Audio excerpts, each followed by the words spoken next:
Make America Great Again is a very powerful, catchy thing. We live in an interdependent world, so obviously I can tell you from India's point of view, 50% of my GDP is in the external sector. So what happens outside, the value of goods imported and exported, value of remittances, all that shapes our GDP.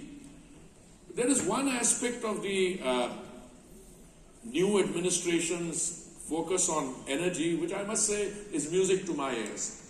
When the new administration says that more energy should come on the market, and more energy means prices should,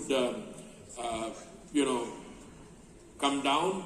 Clearly, for a country like India, which is both consumer and producer, there are some of my oil marketing companies who get upset every time the price comes down because their balance sheets don't show that. But as an Indian and as a line minister, I am very happy with prices coming down.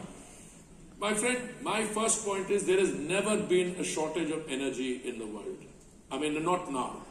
There is more than enough energy available. What we are discussing here is this making available that energy. Now, what concerns me in all this is that, look, and this was part of my prepared notes, that we are still, whilst many countries are doing very well, they will transition, some will pay a higher price. You mentioned one country which took the February 22 this thing and ended up with consequences. But there's something called energy poverty. There are 1.18 billion people who are energy poor. There are 750 million who are lacking access to electricity and 2 billion without clean cooking solution. I think we can solve that problem quite easily. That problem should be resolved quickly. Then, the past decade has been the warmest on record, 2024, 1.55 degrees Celsius rise above pre-industrial levels.